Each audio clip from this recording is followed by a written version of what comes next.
Hello and welcome to Neighbors Talking with Neador TV. Today we have with us Mr. TCA Raghavan, an Indian diplomat, former diplomat, who was India's High Commissioner in Islamabad, and a very popular one at that. Also, he's a historian, three books to his credit, but one which I especially like to kind of mention is The People Next Door. He's written about India Pakistan relations.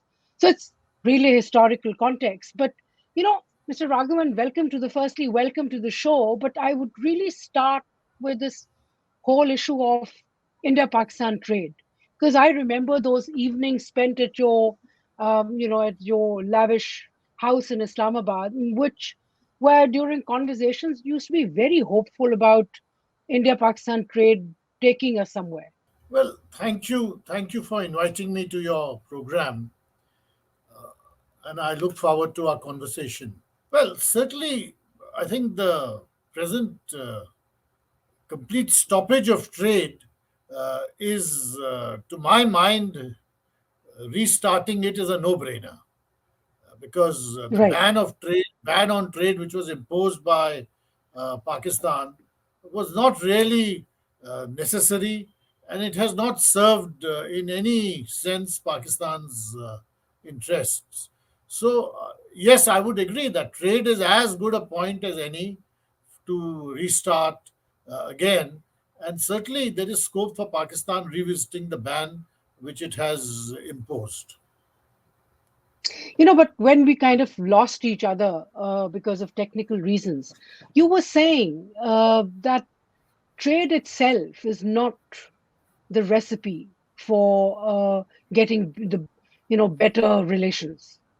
So can you get back to that point?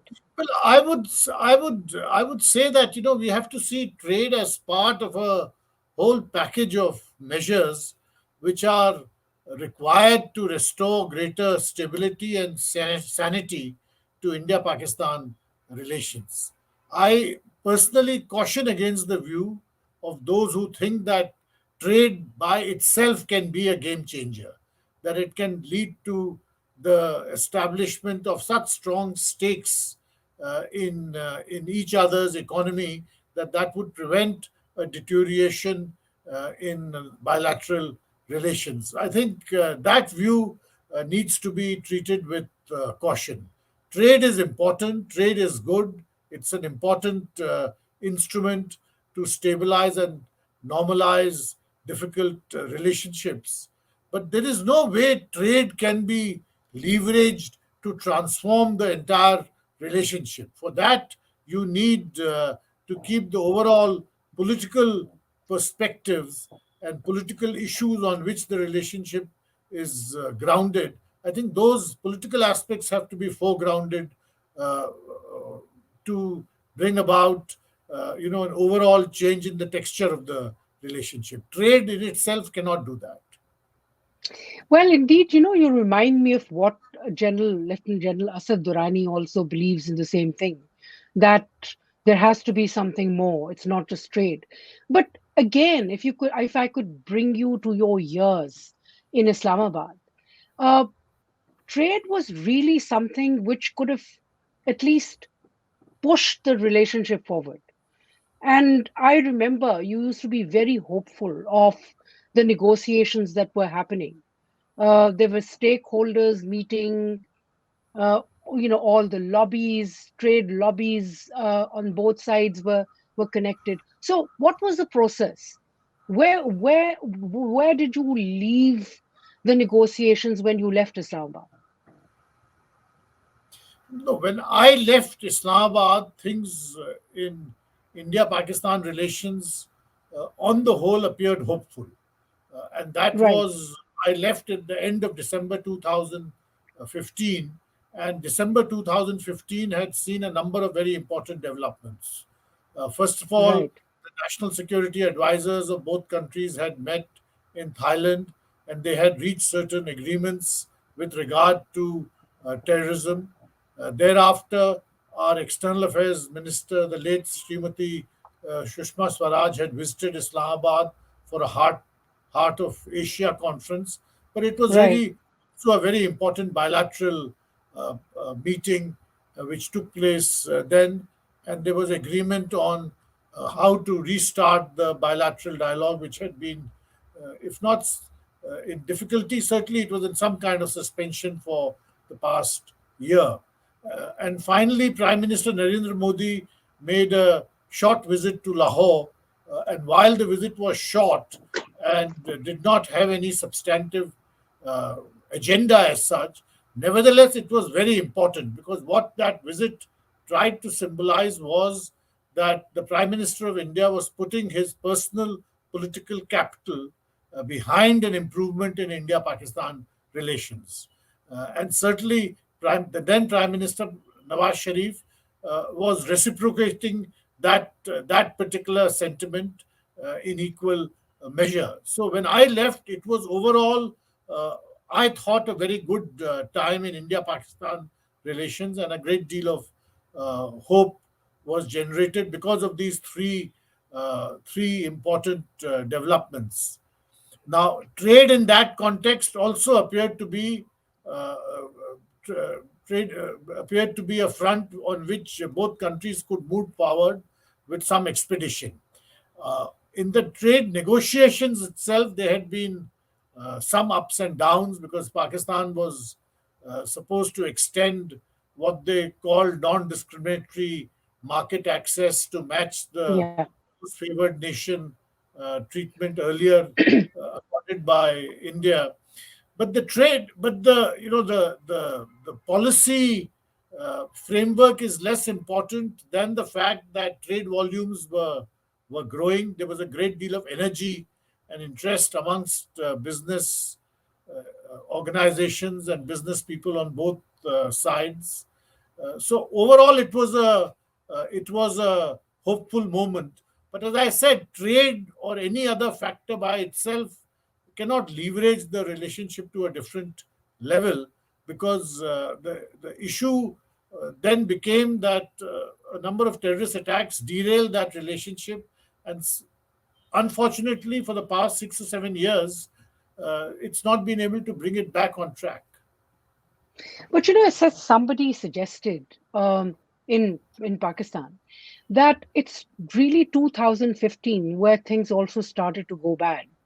Uh, Perhaps difficulty on the Pakistani side, the nature of civil military balance or imbalance in Pakistan, which then uh, kind of led the process away from where India thought it was.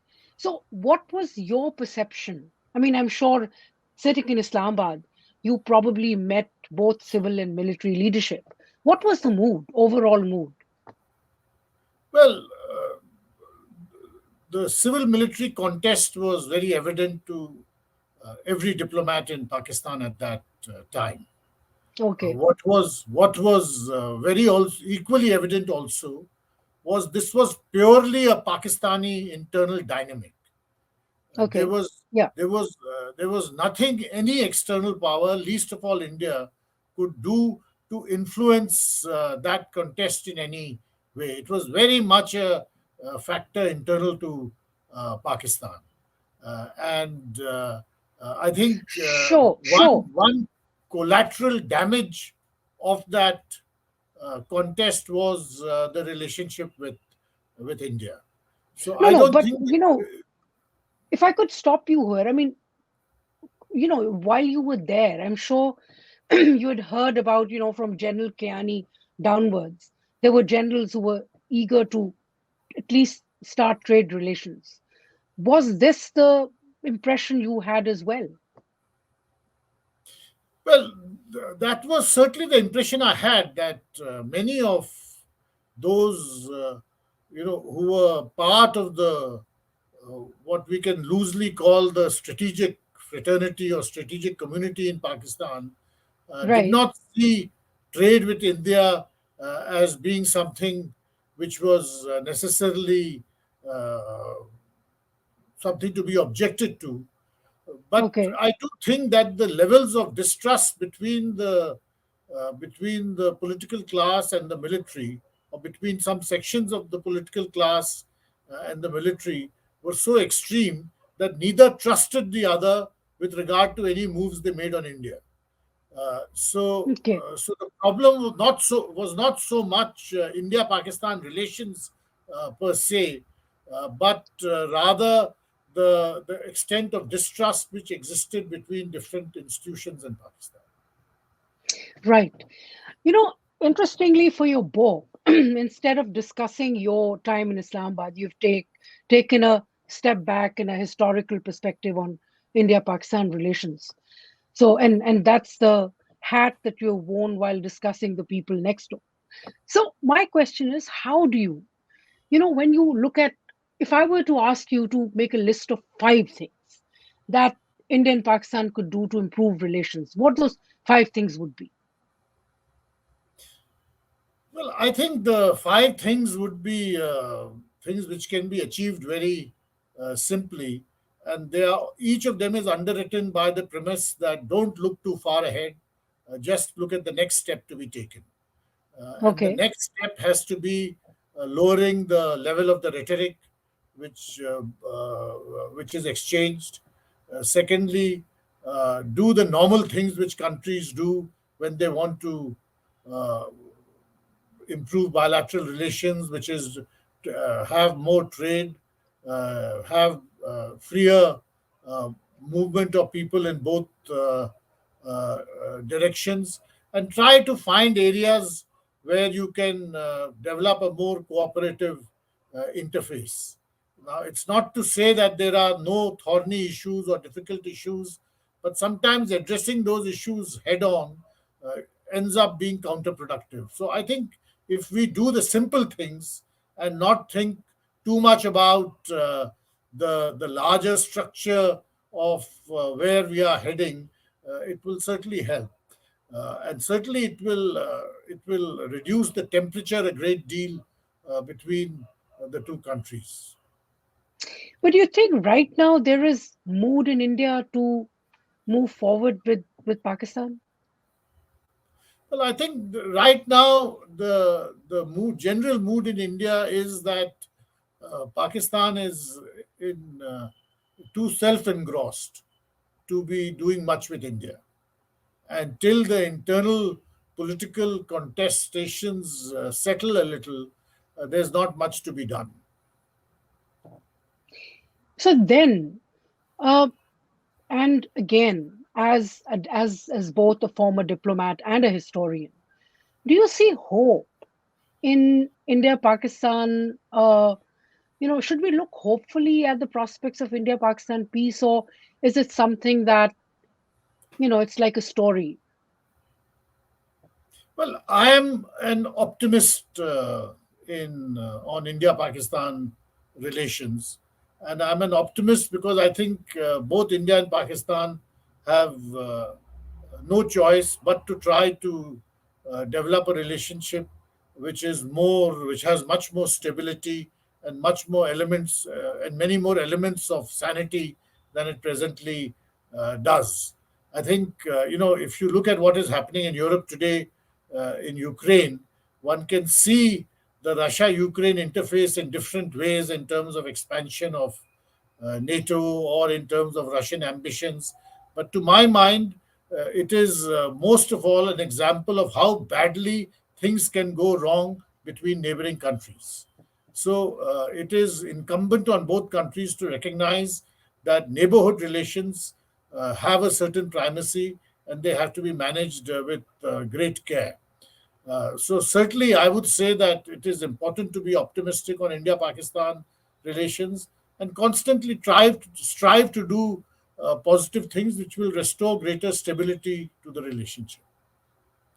It's interesting that you mentioned Ukraine, Russia, but one of the lessons that anyone could draw from Russia, Ukraine is that how a big power can treat uh, a country which it may perceived as weaker in comparison to itself. Uh, so does that apply to India, Pakistan, or the Well, balances are I think different? I don't think it's a question of empirical balances. I think it's largely more directly a question of how you perceive, how you situate yourself in your neighborhood. In every neighborhood, there are big powers and small powers, and there are historical legacies. It's not something which is unique to South Asia or something which is unique to India Pakistan relations. But neighborhood relations require careful management just for that very reason, because nobody certainly wants to go down the direction of Russia and Ukraine. I think that is a given, regardless of whether you're a small power or a big power. So recognizing the path you do not want to go down means that you have to take certain steps to see that that path remains closed, and you ring fence your relationship from certain undesirable avenues which you do not want to go down, which you do not want to go into. I think it requires a certain realistic appreciation of how you want to manage your neighborhood. I hope you realize that, there were years, especially when you were there and even before, that, we used to, Pakistan and India would talk about confidence building measures. So there would be a number of things that they did, used to do. No more. Why is CBM so out of fashion now? Uh, I mean, we have restrictions on newspapers. Culturally, we're not connecting, films and Pakistan. India Pakistan relations underwent a serious downturn from the middle of 2016 or so, when Right. progressively after that, the different CBMs which you mentioned were suspended, and then came to a complete or virtual complete stoppage. Now, one aspect is to go into the reasons of for why that happened.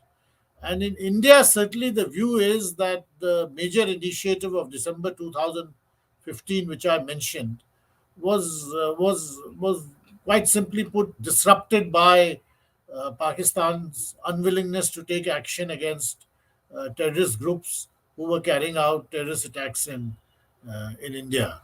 And Right. this terrorism issue is something, quite frankly, which people in India do not understand Pakistan's position on, because they don't see it as an issue of principle where Pakistan is concerned, because Pakistan very evidently is also suffering from terrorist attacks and is a victim of terrorism in the same way as other countries are. So, why should it be hesitant to take action against groups which operate from its territory? That is something on which there is a great deal of misapprehension, and also a great deal of suspicion in India. And I think that has, over time, matured and crystallized into a major factor which prevents any thawing in the relationship. So let me ask you, what are the 2 to 3 things that Pakistan does or should do, which would satisfy India Well, more? I can give you a very simple example, because this was something which I handled when I was in Islamabad as High Commissioner, and I spent a lot of time trying to explain to my colleagues in Pakistan and also understand their position. Mhm. And Right. this is what happened in the aftermath of the Mumbai terrorist attack.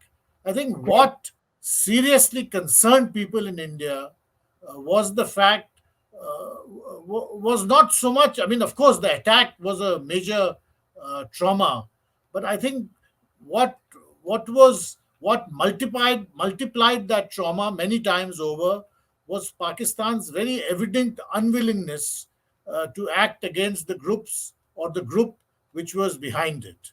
Uh, Right. and and this is, I think, where the civil military contestation became such a predominant part in the India Pakistan relationship, because certainly many of those who I used to meet in the non military side were in virtual complete agreement that it was in Pakistan's interest that these people who were behind that attack should be tried and should be tried effectively and punished for what they had done. But they were unable to proceed in the direction that they wanted because they said that these people have a great deal of protection, and they were unwilling to, therefore, make the moves which they wanted to. I think acting against terrorist groups or those who are identified for having carried out terrorist attacks on which there was a sufficient body of evidence would have been a very, very major confidence building measure at that time. And certainly it would have prevented us sliding down and coming to the point where we are now. But Pakistan now has a case. It says that it's India which is exporting terrorism to Pakistan. So, maybe it's a case of equivalence. Do we, talk together on these issues and, sort out something? So you see, this is not a new issue in itself because there was always an attempt to build up a kind of moral equivalence that no, no, we are not doing it, India's doing it. In my view, this whataboutery does not really help because certainly there was a body of evidence which has been built up over the past quarter century, and we cannot ignore that by with a slate of hand. And I'm speaking as someone who I said is an optimist on India Pakistan relations and do believe it is in the interest of both countries to have a stable and more normal relationship. But but these dialectical arguments that no, we are not the only ones doing it, you're doing it, also don't really help. And certainly in 2000, in the aftermath of the Mumbai terrorist attack, this equivalence question was not there because it had not been raised with the same prominence at that time. At that time, it was very simple. There was a court case against these people, and there was a very good investigation which had been carried out by Pakistani investigative agencies, which had quite clearly pinpointed those who were responsible for planning the Mumbai attack, the conspirators in it, and the entire infrastructure behind it. So it was a question of taking action uh, as a uh, as a realistic and positive way of building confidence and reducing mistrust. Uh, what happened instead, as that case dwindled into nowhere, the mistrust and the suspicion multiplied, and has, as I said, crystallized and acquired a certain prominence, which we have to address. So, but where is the lobby in Delhi which would promote and which would talk about talking with Pakistan? I mean, right now, there doesn't seem to be, I've asked you before, but, if you could think again about this question. Where is the lobby inside Delhi which says, let's talk to Pakistan? I think the lobby in India has been eroded a great deal and has been effectively been silenced because of the terrorism issue. It's something which protagonists of good relations between India and Pakistan are not able to convince themselves that Pakistan is acting with good intentions in this manner. And because of that, all their other efforts to improve relations have got blunted. So so the lobby, which certainly exists, and I believe it can be very effective, but it has been eroded a great deal by the position Pakistan has taken over the years. It's Or, unfortunate, but it's true. no, or if I could suggest, I mean, is it that when somebody sitting in Delhi looks at Pakistan and says, all right, this is a country which has so many problems. Uh, you know, it's weakening. We don't really need to reach out. Uh, is that the case? Well, there have always been, two views in India on how to deal with Pakistan, just like there have always been two views in Pakistan on how to deal with India. This is not now. This has always been there from the beginning, from the 1950s. In fact, there were those who felt that greater engagement was essential, as opposed to those who felt that India-Pakistan relations are bedeviled by a DNA problem and nothing can be really done about it. So we should just concentrate on other things. So these two views are there in both countries, and these two perspectives. I think the perspective which, or the lobby, to use your term, in India, which has sought greater engagement with Pakistan and which has advocated greater engagement with Pakistan, has been Right. weakened by the postures which Pakistan has taken on the terrorism issue. Uh, and unfortunately, that situation continues today. So it's not as if that view is not there, it is there, but it has been silenced and has become weaker because of this, because of the fact that they are unable to convince themselves that Pakistan is acting in good faith. Let me ask you this last question. Uh, Pakistan and India have had their moments, uh, tension, and then there are moments when there is an opportunity to kind of push the relationship forward. So, if I were to ask you to look at a crystal ball and look at when would be that next moment of being able to talk, would it be like few years or when? Can you even locate it? Well, you're quite right that India Pakistan relations don't follow a linear pattern. Nobody expected that after Kargil or after the hijacking of IC 814, you would suddenly have a summit between Prime Minister Vajpayee and General Musharraf in Agra. Similarly, nobody expected that after the attack on Parliament and the mobilization of forces and that period of great tension in 2002 and 2003, you would have a sudden breaking of the ice and Prime Minister Vajpayee going to Islamabad for a summit meeting, which then led to 4 or 5 years of very good uh, progress in India-Pakistan relations. Similarly, nobody expected in December 2015 that you would have these cluster of diplomatic efforts, capped finally by the Prime Minister of India making an unannounced visit uh, to visit the Prime Minister of Pakistan. So there is a lack of linearity in India-Pakistan relations. So, which is one of Right. the reasons why I say that it's not as if the current state of India-Pakistan relations is a new normal which is going to continue forever. No, it will change. How it will change and when it will change is difficult to predict because non-linear change is always difficult to predict. But certainly that change will come about because of political initiatives. It because it will be because people don't want to be bound by the old patterns of the past and want to try to do something different. But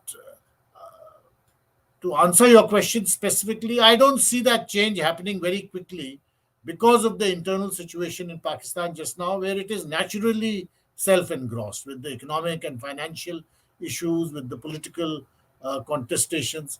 I think once there is greater stability on those points, perhaps the basis would at least exist for this non-linear movement or for political initiatives to be exercised.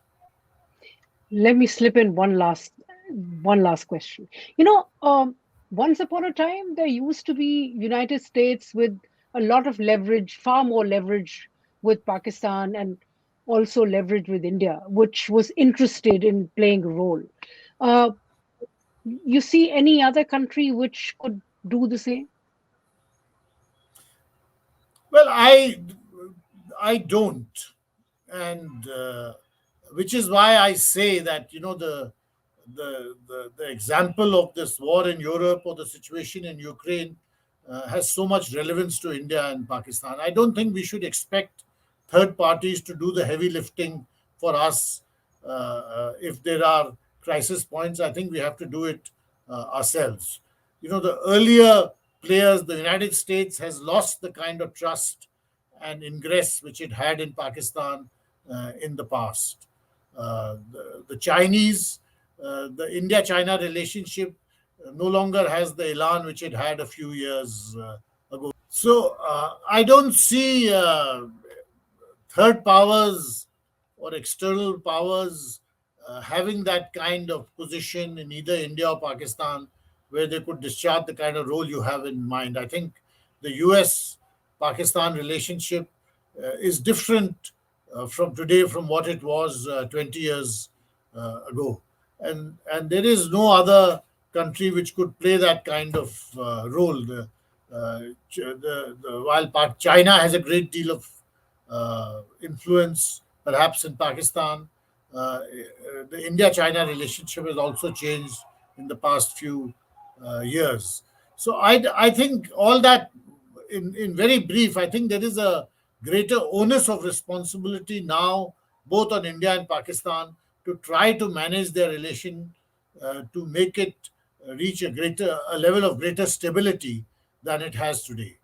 What about the UK? I mean, you were just in London for a track two, and the Brits are financing and supporting a track two conversation between India and Pakistan. Could UK play a role?